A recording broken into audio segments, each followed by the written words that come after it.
Hello everyone, my name is AP the Weird One, and welcome back to more Full Metal Panic. This time we're moving on to the second season, Full Metal Panic Fumoffu, which uses the short stories.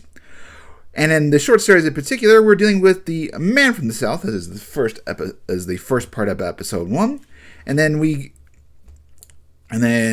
second one is a hostage of no compromise. So the first one is from Volume 1, Story 1, and then the second one is from Volume 2, Story 1. And they're basically kind of like book pieces together, how they're written. Like the end of Man of the South kind of plays or flows into a hostage of no compromise. So it works out. Like the characters at the end of the Man from South are mentioned in the second part, so I can see why they did it. Now, when the originally episode aired in Japan, the hostage from No Compromise was changed out for a lunchtime of wasted effort because there was kidnappings in Japan, so they switched up. But it was corrected for the Blu-ray releases. That being said, let's get started. So the Man from the South is a simple one. Sosuke gets a love letter from a young lady. She's a crazy bastard. She writes this lovely, beautiful letter. We see her mind wandering when he places a landmine, and she thinks that, oh yeah, he's gonna accept it. No, he does it. He properly blows it up and gets a mouthful from Kamina. But that's all that's said and done. The light novel is a bit different in that we do see. Kamina actually witnesses them getting everything set up before finally detonating it, and she still gives him a rough time. She still punches him. But in order to explain his actions, we meet the president, which I should have his name on board. Hold on. Who is Hayashimizu Tatsunobabo. I cannot pronounce his name. Listen. I'll show you the name, because we're going to need to bring this up for just a sec.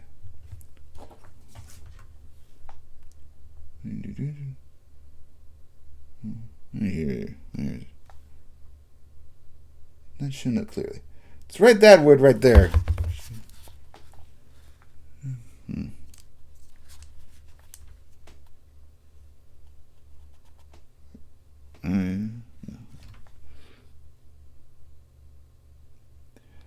It's long. You can look at the name online. I'll bring that back up again. But it's a long name I cannot pronounce. And like much I said in Invisible Victory, for the sake of argument, I'm just not going to say his name. I'm just going to call him Principal. But they have to explain. He has to explain himself. He actually 100% agrees. It's kind of hilarious that he's like, yeah, I understand where he's coming from. He's totally going for it. He's completely understands. And then of course the secretary's on it, which we'll get to a little bit later, but she's okay, fine with it. Kamina is like, what the hell's going on? And like, she's baffled by the situation. But we move on to him trying to piece out what's going on. The love letter. They show imagery of various guys like who would actually write the letter and try to kill him. It's hysterical. The first one isn't as funny as the second half, but it's still very funny. In the light novel, it mentions like, well, it's a love letter. I'm like, no, that's still not good. There was a man who trained ASs with fell in love with a girl, and she turned out to be a gorilla and almost got his unit killed. He eventually killed himself afterwards. So he's not even in love with the love letter ideas. Doesn't work for him, but so they kind of shorten it up, but yeah, it's like, oh, I love. I'm like, he doesn't buy it in the light. He doesn't buy it in the anime, but things happen, and Kamina decides to like, all right, what's gonna happen? So they gotta meet at the school at 6 p.m. They wait forever. Kyoko comes by, but then she eventually leaves around 6 or so. She just buzzes off. She just gets to go home, go tired.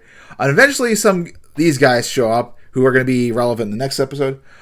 I will discuss the light novel aspect in a little bit, more to the more of the pictures, because I do want to show that off. But yeah, so they just kind of they mess with the girl a little bit, and then of course Kamina tries to save them, and fortunately they doesn't help out the situation, but of course Sosuke escapes, and then of course the girl gets mad because he points a gun at her, which in the light novel doesn't happen. It's just the fact that he blew the letter up just pissed her off. But so little minor contrivances, but yeah. Anyway, so these boys will come back again later. So in the next part, the Kamina, her friends, they're all at the arcade. Sosuke blows up an arcade machine because he doesn't understand how to reload. He thinks it's too dangerous. Anyway, those hooligans come back and they try to beat him up. Unfortunately, he brings out his gun and he basically scares him off. And they go back to their boss. This girl in the light novel, it's mentioned she's got black hair. The anime shows she's got like pink hair, but they mentioned one of the good talks about he had this gun. He had the Sector SPP, which is a real gun, and it does hold 30 rounds. And it does look like this. I was confused at first if it was the same gun, but all the images I saw had the barrel, and the barrel's just very long. But yeah, I'm not going to show you because YouTube doesn't allow to show the guns. But this is fictional world and everything. But we had that, and she's like, "Well, we got to get back at him." I mentioned like kidnap his girlfriend, who treats him like a dog. The light novel mentions a little bit different how the success of Nobunaga versus Takeda, he had guns, and that's how he was overwhelmed. So there's a history lesson, and I can understand why they did this way, because this gun holds between like 20 and 30 rounds, which in the light novel Sosuke mentions in order to beat him, his gun had like 50 rounds, so they would need 50 plus guys. I don't know. They don't mention the 50 rounds in the anime, but it is what it is. It's just a little bit different. They actually in the light novel they actually do bring 50 plus people to the squadron. He can't like take him on. So they decided to get the gun. Then a delinquent comes by. He speaks delinquent language, which the president understands thoroughly understands the language. It's kind of funny. It reminds me of Airplane with the black guy. He speaks gangster and the stewardess. So that was also a very funny moment. And it's like, and he brings up the phone. It's like, we got your girl and everything. And it's like, he's about ready to leave. And it's like, we're going to take care of this in a certain manner. And it's like, all right, give us the lowdown on him. They get him to talk. Sosuke goes to the location. He unloads his weapons, which he's got a shit ton of them. The anime shows that he's got a bazooka, but I don't think the light novel actually has that. Anyway, his way of dealing with solution is basically threaten her brother. What's kind of interesting is like the light when he brings up the girl, brings up the girl's little brother, and he's threatening her. He's like, "Well, if I let go, I'm gonna lose." And the anime makes point of that, like Sosuke understands where she's coming from, and the anime just implies that. It's like he starts rattling off all the guys, all their information, like what holds precious to them, and they all start running out. It's a really great scene, and everything gets resolved. The reason that Sosuke had all this information because the president is a freaking badass. So, and it's an overall happy day. Overall, I was worried about going into this series because there's two parts to most of the stories. We'll discuss episode 2, but very funny. I'm glad, having revisited the series, because I remember as the first time I was watching it, like right out of high school, I didn't find this stuff funny, but now that I'm a more mature adult, a person with more culture, I fully appreciate everything. The comedy, especially, I'm watching it subtitled and everything, is utterly fantastic. That being said, though, we do need to look at the light novel because the light novel has some fantastic banger pictures. And unfortunately, Amazon can't give me good previews of what I'm after. So, for every time, when we move on to a different volume, the short story we're going to cover the first two. We're going to cover the first two. That's what Fumoffu takes place in. I'll discuss that a little bit at the very end. But yeah, I'm going to show off some pictures. If there's any pictures that are related to the anime episodes, I will show you those that are provided in the light novel.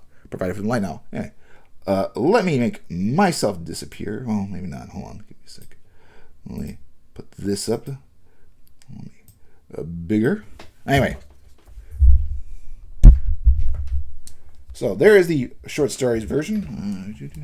Try to give everything into motion. And we have this big beautiful thing.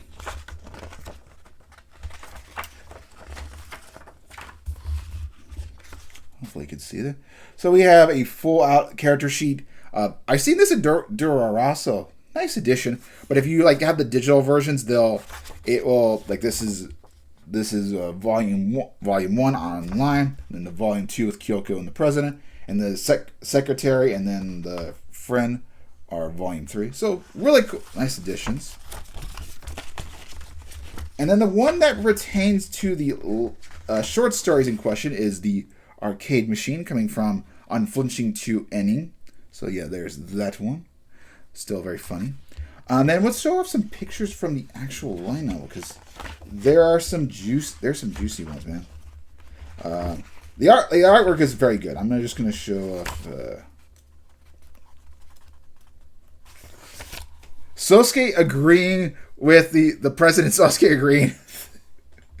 This artwork is just fantastic. I absolutely love this. Kamen is having a mental breakdown, and it kind of shows they're lovebirds. Like, they are completely agree with each other. And then later on, we get the delinquents, and it shows the one of the delinquents is bald and has a tattoo that's not made very obvious in the anime. I kind of felt like it should have been more faithful to the anime with delinquent looks and everything, but whatever. And then the final one I need to show is from... Where is it? Is from the Hostage of No Compromise. We don't get to see a picture of the girl, unfortunately, but we do get something very special. We get what the delinquent looks like. And he, he's dark-skinned Asian. He looks a lot more terrifying, a lot more like an indigenous person, like that. They mentioned that, the languages of an indigenous denizen of unexplored lands. So get off the look. I wish they kind of kept that as well. America probably would be pissed off, but I think that was funny. I think they should have concluded that. But that's the end of the light novels, in the light novel segment for that. Now, the next episode is let me bring out the series. Where's Fumoffu? This, I like I said, been doing a little bit of research. I just want to talk about it. Hostility Passing By is not a name of a short story in the light novel to my knowledge, but Fruitless Lunchtime is. So I've done a little bit of digging. I'll have to watch the episode and see, but I think it's going to be which one is it going to be? I think it's indifferent. Forwin Scattering, maybe? Or what did I... No, hold on. Where did I put my question mark? I don't... No, let's see. No, I think it's... No, Hostility Born on One Side. Now I remember. Okay. So, I think it's gonna... I think that's gonna be... It's gonna be from 2-3, I think. I'm not 100% sure, but we will see. I will have to see. You guys will know by the end of it whether or not it's the... but yeah, that's so my thought process. I'm crossing things out and making sure. And of course, at the end of the series, I will discuss the short stories that are not mentioned, of course. But so far, in terms of what all the anime is covered, Boyfriend is a Specialist. We have The Man from the South. We have A Kitten R&R. we have the Hostage of No Compromise, and then Engage 6-7, and then the Relatively Uneventful Days of a Ship Commander. Those are all the ones that have been covered by the anime, just to give context. But anyway, with that said, I'll see you guys next time for episode 2. Now that episode 1's gone down, I'm happy. I just got to make sure I find the short story that relates to the first part of episode 2. Anyway, have a wonderful Tuesday, and I'll catch you guys back on Thursday. Like, comment, subscribe, and hype if you can.